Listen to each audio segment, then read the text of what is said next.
राधे राधे। जय श्री हरि।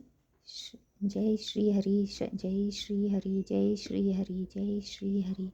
श्री हरि जय नाभादास जी कृत श्री भक्तमाल। सभी को राधे राधे। अभी हम पढ़ रहे हैं श्री भक्तमाल में 24 अवतारों की कथा, जिसमें हमने कल 15 अवतार पढ़ लिए थे। अब आज हम 16वें अवतार, भगवान के 16वें अवतार श्री यज्ञ अवतार की कथा पढ़ रहे हैं। तो शुरू करते हैं। श्री स्वयंभू मनु की पुत्री आकुति, जो रुचि प्रजापति से ब्याही गई थी, उन रुचि प्रजापति ने आकुति के गर्भ से एक पुरुष और स्त्री का जोड़ा उत्पन्न किया। उनमें जो पुरुष था वह साक्षात यज्ञ स्वरूपधारी भगवान विष्णु थे, और जो स्त्री थी वह भगवान से कभी भी अलग न रहने वाली लक्ष्मी जी की अंश रूपा दक्षिणा थी। मनु जी अपनी पुत्री आकुति के उस परम तेजस्वी पुत्र को बड़ी प्रसन्नता से अपने घर ले आए और दक्षिणा को रुचि प्रजापति ने अपने पास रखा। जब दक्षिणा विवाह के योग्य हुई तो उसे यज्ञ भगवान को ही पति रूप में प्राप्त करने की इच्छा की। तब भगवान यज्ञ पुरुष ने उससे विवाह किया। इससे दक्षिणा को बड़ा संतोष हुआ। भगवान यज्ञ पुरुष ने दक्षिणा से स्वयं नामक देवताओं को उत्पन्न किया और तीनों लोकों के बड़े बड़े संकट दूर किए। वर्णन आया है, जब स्वयंभू मनु ने समस्त कामनाओं और भोगों से विरक्त होकर राज्य छोड़ दिया और अपनी पत्नी शतरूपा के साथ तपस्या करने वन को चले गए और वन में जाकर सुनंदा नदी के तट पर एक पेड़ से खड़े रहकर 100 वर्ष तक घोर तपस्या की। उस समय एक बार जब स्वयंभू मनु एकाग्रचित्त से भगवान की स्तुति कर रहे थे, तो भूखे असुर और राक्षस उन्हें नींद में अचेत होकर बड़बड़ाते जानकर खा डालने के लिए टूट पड़े। यह देखकर अंतर्यामी भगवान यज्ञ पुरुष अपने पुत्र याम नामक देवताओं के साथ वहां आए। उन्होंने उन्हें खा डालने के निश्चय से आए असुरों का संहार कर डाला और फिर वे इंद्र के पद पर प्रतिष्ठित होकर स्वर्ग का शासन करने लगे।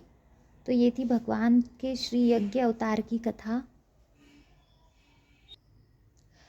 अब भगवान के 17वें अवतार श्री ऋषभ अवतार की कथा पढ़ रहे हैं हम। भगवान सुनो, कान्हा जी सुनो। महाराज नाभि के कोई संतान नहीं थी, इसलिए उन्होंने अपनी पत्नी मेरु देवी के सहित पुत्र की कामना से एकाग्रता पूर्वक भगवान यज्ञ पुरुष का यजन किया। भक्त वत्सल भगवान उनसे विशुद्ध भाव से संतुष्ट होकर यज्ञ में प्रकट हुए। सभी ने सिर झुकाकर अत्यंत आदर पूर्वक प्रभु की पूजा की और ऋषियों ने उनकी स्तुति कर यह वर मांगा कि हमारे यजमान ये राजऋषि नाभि संतान को ही परम पुरुषार्थ मानकर आपके ही समान पुत्र पाने के लिए आपकी आराधना कर रहे हैं। आप इनके मनोरथ को पूर्ण करें। भगवान बोले, मुनियों, मेरे समान तो मैं ही हूँ, क्योंकि मैं अद्वितीय हूँ। तो भी ब्राह्मणों का वचन मिथ्या नहीं होना चाहिए। द्विज कुल मेरा ही तो मुख है, इसलिए मैं स्वयं ही अपनी अंश कला से अग्निध्रनंदन नाभि के यहाँ आकर अवतार लूँगा, क्योंकि अपने समान मुझे कोई और दिखाई नहीं देता। यह कहकर भगवान अंतर्ध्यान हो गए और यथा समय महाराज नाभि की पत्नी मेरु देवी के गर्भ से ऊर्ध्वरेता मुनियों का धर्म प्रकट करने के लिए शुद्ध सत्वमय विग्रह से प्रकट हुए। नाभि नंदन के अंग जन्म से ही भगवान विष्णु के वज्र, अंकुश आदि चिन्हों से युक्त थे। सभी श्रेष्ठ सद्गुणों से युक्त होने के कारण महाराज नाभि ने उनका नाम ऋषभ यानी श्रेष्ठ रखा। राजा नाभि ने यह देखा कि ऋषभ देव प्राणी मात्र को अत्यंत प्रिय लगते हैं और राज्य कार्य संभालने योग्य भी हो गए हैं।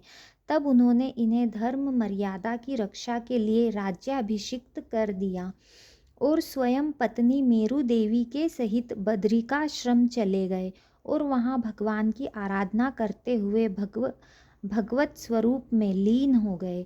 भगवान ऋषभदेव सर्वधर्म विज्ञाता होकर भी ब्राह्मणों की बतलाई हुई विधि से साम दानादि नीति के अनुसार ही पुत्रवत प्रजा का पालन करते थे।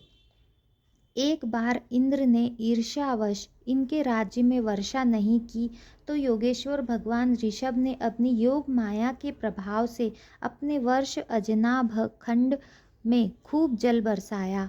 अपने लोगों को गृहस्थ धर्म की शिक्षा देने के लिए देवराज इंद्र की कन्या जयंती से विवाह किया और उसके गर्भ से अपने ही समान गुण वाले 100 पुत्र उत्पन्न किए। भगवान ऋषभ देव जी के 100 पुत्रों में भरत सबसे बड़े थे और थे बड़े भगवत भक्त। श्री ऋषभ देव जी ने पृथ्वी का पालन करने के लिए उन्हें राजगद्दी पर बैठा दिया और स्वयं उपशमशील निवृत्ति परायण महामुनियों को भक्ति ज्ञान और वैराग्य रूप परमहंसोचित शिक्षा देने के लिए बिल्कुल विरक्त हो गए। निरंतर परम आनंद का अनुभव करते हुए दिगंबर रूप से इतस्ततः भ्रमण करते हुए भगवान ऋषभ देव का शरीर कुटकाचल के वनों में घूमते हुए प्रबल दावाग्नि की लाल लाल लपटों में लीन हो गया। हरे कृष्ण। तो ये थी भगवान ऋषभ देव के जन्म की कथा, ये थी भगवान ऋषभ देव के अवतार की कथा। राधे राधे। जय श्री हरिवंश।